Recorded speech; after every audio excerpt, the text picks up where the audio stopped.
Bienvenidos amigos a un episodio más, a nuestro segundo episodio del podcast Misional.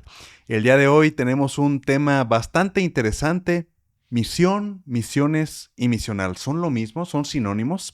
Y nos acompaña nuestro hermano David. Nuevamente, hermano David, bienvenido. Muchas gracias, José. Gracias por esta oportunidad de que podamos seguir conversando acerca de temas tan importantes como estos tres. Sí, definitivamente. Y es que en el primer episodio ya tocamos un poquito acerca de estos tres términos y bueno, consideramos importante el poder clarificarlos y distinguirlos para que no los usemos de una manera indistinta.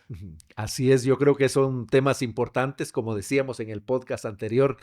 Pues creo que de los tres términos, el más abusado es el término misión. Y por cierto que es el más importante. Utilizamos misión para describir muchas cosas: la plantación de una nueva iglesia, un proyecto misionero a corto plazo, incluso para dónde está situada las oficinas de la misión, así que para una agencia misionera. Entonces, creo que es uno de los temas más abusados, pero es muy importante. Necesitamos encontrar el asidero bíblico para él. Así es. Y bueno, el término, como dice usted, pues se ha usado en muchísimas cosas que hace la iglesia, pero realmente, ¿dónde tiene su raíz? Yo creo que ese es el tema más importante, porque diríamos que el término misión es esa sombría, esa metanarrativa del Señor en toda la historia que nosotros vemos revelada en la Escritura. Cuando vemos el término misión, es el término que explica todas las Escrituras. Así que diríamos que el término misión es ese hilo, esa filigrana de oro que está conectando todos los pasajes de las Escrituras. Así que es muy importante. Ese es el punto más importante. Y es que la Biblia no sería la misma, no tendríamos el mismo contenido si el ser humano no hubiera pecado, ¿verdad? Así O es. sea, desde a partir de la caída, el Señor toma la iniciativa para empezar a planificar la redención del ser humano. Exacto. Y eso creo que estás comenzando a responder a la pregunta: ¿dónde comienza la misión de Dios? Y yo creo que la primera cosa que podemos hacer, tomando las palabras del doctor Guillermo Taylor en su libro Misiones Mundiales, diríamos que es en la eternidad pasada. Es decir, la misión comienza en el corazón de Dios y la vemos nosotros revelada en los primeros 2 capítulos del Génesis, cuando el Señor todo lo que hace, no lo hace porque, por ejemplo, no pone la luz para que ya no haya oscuridad. Pone la luz para que haya día y noche y el hombre pueda contar sus días. Lo vemos cuando el Señor separa el agua de la tierra, y no lo hace para que nosotros podamos irnos a bañar a la playa. Lo hace para que el hombre tenga un lugar donde asentar su pie. Cuando pone vegetación en todo eso, no lo hace para que todo esté verde y que se vea bonito, sino porque hayan frutos que den subsistencia al hombre. Así que ahí vemos el corazón de Dios. Desde el principio, Dios quiere tener una relación con el hombre.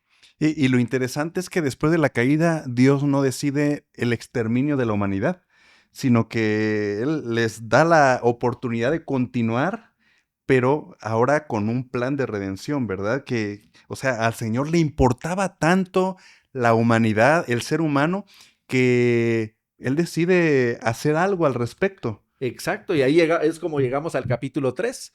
Y en el capítulo 3, para mí, el versículo 9 es el versículo más importante para mí, el que cautiva mi corazón. Bueno, el segundo más importante en realidad, porque ahí encontramos esa pregunta de Dios: ¿dónde estás tú? Y en esa pregunta nosotros nos damos cuenta que la misión estaba ya en el corazón de Dios, porque Dios sabe que el hombre y la mujer han pecado. Dios sabe que han destruido ese monumento a la obediencia. Y en lugar de descartarlos, como tú dices, en lugar de exterminarlos y comenzar de nuevo, Él baja y va a buscar al pecador donde el pecador está. El Señor sabe exactamente lo que han hecho, pero les pregunta: ¿dónde estás tú? Para que ellos se den cuenta que están completamente perdidos, pero en segundo lugar, que Dios ha salido a buscarlos. Así es. Y bueno, hermano David, ya nos habló un poco del Génesis 3. Hay un texto al que le llaman el protoevangelio, ¿verdad? Que entiendo que también está en el Génesis, no recuerdo ahorita exactamente, que es la primera mención, pues, de la venida de Jesucristo. No sé si nos pudiera hablar un poquito de la base bíblica. Claro que sí, es el capítulo 3, versículo 15, justo después de este versículo. Por eso decía que este es el segundo versículo más importante. El primer versículo más importante es el versículo 15, porque ahí el Señor Jesucristo, hablándole a la serpiente, le dice: y pondré enemistad entre ti y la mujer, entre tu simiente y la simiente suya. Esta te herirá la cabeza y tú le herirás el carcañal. Lo que el Señor Jesucristo hace es, bueno, como dicen en algunos países, le lee la cartilla a Satanás. Le dice, tú has tenido una victoria limitada en este momento, pero en mi corazón está el hecho de destruir ese fracaso. Y yo estoy comprometido a que de la simiente de esta mujer a la que tú has destruido, pueda surgir alguien que sea capaz de destruir tu cabeza. Entonces, por eso le llamamos protoevangelio, porque ahí podemos nosotros entender esa gestión de Dios, ese compromiso de Dios. A partir de ese momento, Dios comienza a desarrollar esta misión en todo el resto de la narrativa bíblica. Pero cuando llegamos nosotros a ese momento, particularmente en Mateo capítulo 1, cuando el nombre que se le da a Jesucristo es Dios con nosotros, ahí caemos en la cuenta. Allá comienza esta historia que se está cumpliendo aquí y se va a consolidar al final. Así es. Entonces, toda la Biblia nos habla de la misión. Totalmente. Y no importa la escena que estemos leyendo, no importa cuando la monarquía, nada se ha salido del plan de Dios. Por supuesto. Si lo vemos nosotros, por ejemplo, en la fundación del pueblo de Israel, la fundación del pueblo de Israel está conectada con la misión de Dios. En el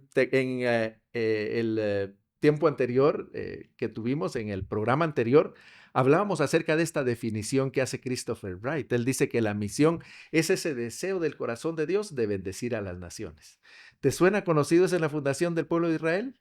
Así es. ¿Qué es lo que el Señor le dice? Génesis capítulo 12, le dice, serás bendición y todas las naciones recibirán bendición a través de ti. Exactamente. Entonces vemos, ahí está la conexión de la misión de Dios. El Señor establece a su pueblo para que este pueblo lleve el conocimiento de su nombre a todas las naciones.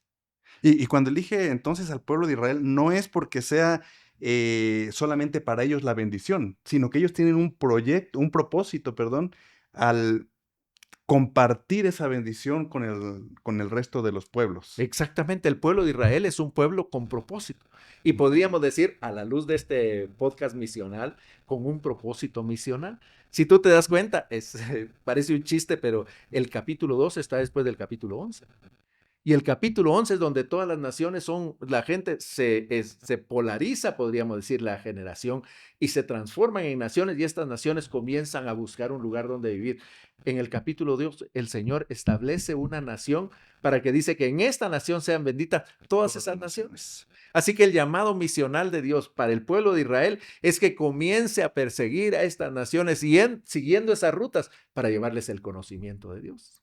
Hermano David, para cambiar a la siguiente palabra, ¿nos podría compartir una pequeña definición solamente de misión?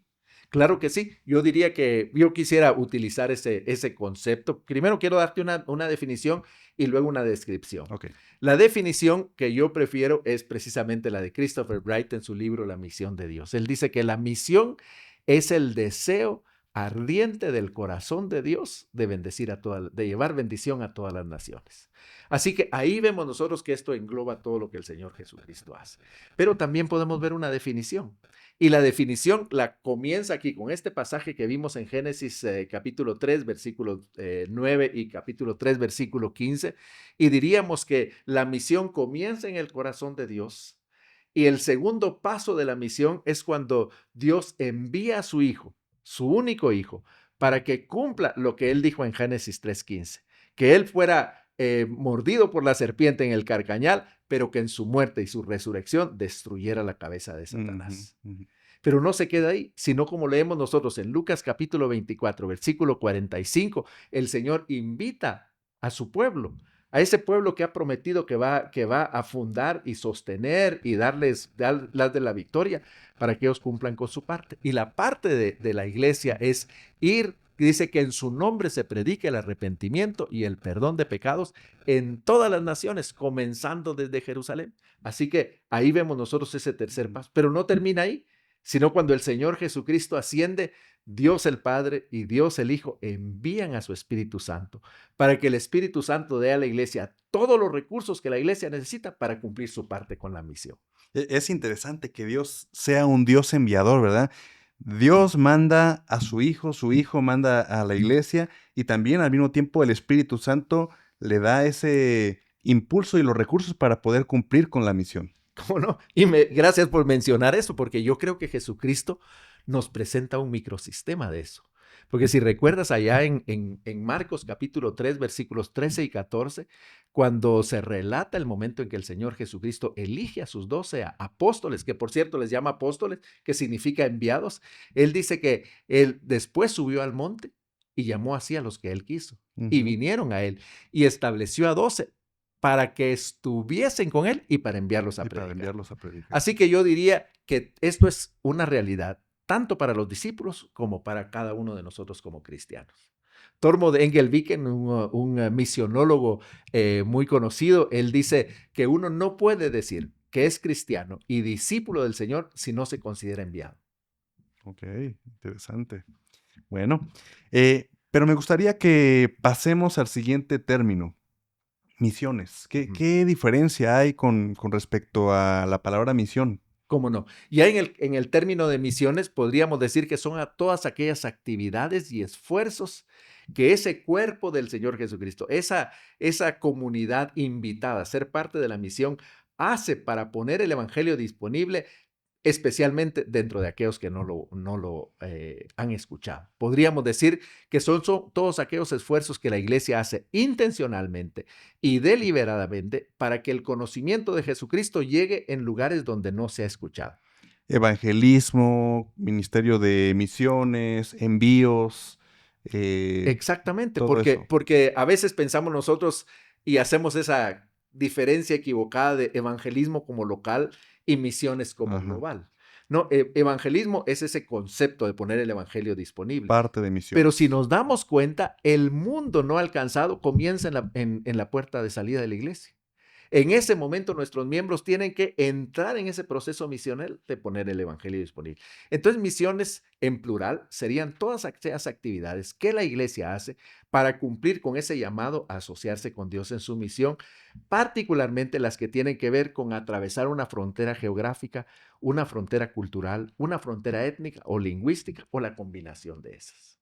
Pero también podemos llamar misiones a las entidades, a toda la estructura misionera, a todos aquellos esfuerzos que se hacen para que esta tarea deliberada de la iglesia pueda cumplirse. O sea, el término misiones es un término muy abarcador. También. Evangelismo, discipulado local, envío de misioneros que cruzan fronteras transculturales, pero también toda la estructura. Pero yo creo que debemos de ser cuidadosos en el sentido que para afirmar y para ser más puntuales, cuando hablamos de misiones, estamos hablando de atravesar esas fronteras que Ok. te decía. Nuestros miembros pueden salir y compartir el evangelio alrededor. Cuando lo comparten dentro de personas que no conocen su lengua y que necesitan una cultura, ahí se transforma en misiones. Misiones. Ok. Muy bien. Y ahora hablemos del término que a mí me interesa más, el término misional, que es un término, pues, probablemente para muchos de nuestros oyentes nuevo, Así ¿verdad? es. ¿Qué significa este término? Yo diría que además de nuevo es un término muy abusado. En estos momentos podríamos decir que encontramos mucha literatura que habla de este tema, pero de un concepto diferente. Mm, Cuando pensamos nosotros en el término misional, estamos hablando de un adjetivo. Lo que esto significa es que el misional significa que todo lo que hace tiene que ver con la misión.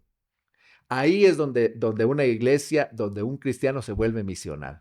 Cuando entiende la misión de Dios y alinea lo que hace a la misión de Dios. Así que misional, cuando nosotros lo pensamos, sería cuando se entiende que todo lo que hacemos tiene que responder a esos detalles de la misión que Dios ha dejado claramente establecido en la iglesia.